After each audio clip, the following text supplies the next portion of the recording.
இது நார்மலாக வரக்கூடிய வியாபாரம் தான் ஆகிட்டுருக்கு. இது ஒரே நேரத்தில் ஒரு 3-4 வியாபாரம் ஒரே நேரத்தில் ஆணுச்சுன்னா என்ன மாதிரி இருக்கும், அது மாதிரி தான் தேவையில்லாமல் மக்கள் பதட்டப்படுறதுனாலையும் அதிகமாக வாங்கி வச்சுக்கிறதுனாலையும் தான் இந்த மாதிரி ஒரு சூழ்நிலை வருது. ஆனால் அந்த மாதிரியான எதுவுமே இல்லை. இந்த இந்த ஈரான் கிரைசிஸ்னால இது வந்து மக்கள் கிடைக்காம போயிட போதோ, மற்ற கண்ட்ரிலலாம் இல்லாமல் போயிருக்கு, அதனால் இங்கேயும் இல்லாமல் போயிடுமோ அப்படிங்கிறதுனால அது பதட்டப்பட்டு நிறையா போட ஆரம்பிக்கிறாங்க. ஆமாம், அதனால தான். மற்றபடி நார்மலாக பெட்ரோல், டீசல் கிடச்சிக்கிட்டு தான் இருக்குது. இதனால் எந்த விதமான பதட்டத்துக்கும் ஆளாக வேண்டியதில்லை. நீங்கள் எப்பயும் போல் நார்மலாக உங்களுக்கு தேவையானது என்ன போட்டுக்கிட்டா போகும். நீங்களா கேனில் கொண்டுட்டு வாங்குறதும், நிற்கிற வண்டியெல்லாம் எடுத்துகிட்டு வந்து பெட்ரோல் ஃபுல் பண்ணவங்களும் மற்றவங்களுக்கு கிடைக்காம போயிடுது இதனால். அதனால் சாதாரணமாக உங்களுக்கு என்ன தேவைப்படுதோ அதை மட்டும், டிமாண்ட்லாம் கிடையாது.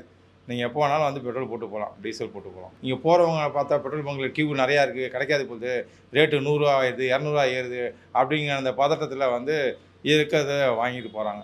மற்றபடி பெட்ரோல், டீசல்லாம் அவைலபிள் தான். ஒன்றும் டிமாண்ட்லாம் கிடையாது. ஆமாம், வதந்திங்களாம் நம்ப வேண்டியதில்லை. உங்களுக்கு ஏன்னா இது வந்து கேஸ் மட்டும் ஏதோ ப்ராப்ளம் இருந்துட்டு இருக்குன்னாங்க. அவங்க அதையினால இதுவும் அந்த மாதிரி வந்துருமோன்னு நினச்சிடுறாங்க. ஒருத்தர் 2 பேர் அதை போய் எங்கவங்க சொல்லி பங்கில் கியூ இருக்கிறத பார்த்துட்டு எல்லாமே கிடைக்காதவருந்து வரிசையாக வாங்க ஆரம்பிச்சிடுறாங்க.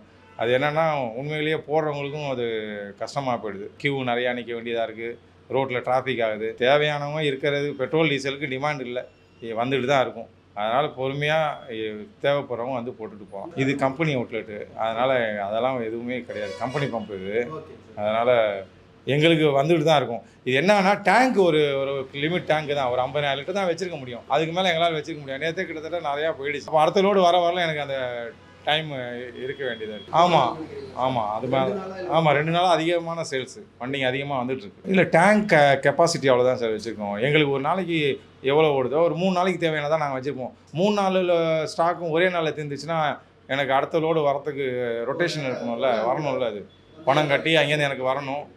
அதனால தான் ஆல்ரெடி சொல்லியிருக்காங்க, பியூஷ் கோயல் சென்ட்ரல் மினிஸ்டர் சொல்லியிருக்காங்க, இப்போ எரிபொருள் தட்டுப்பாடு கிடையாது, நார்மலாக வந்துட்டுருக்குன்னு தான் சொல்கிறாங்க.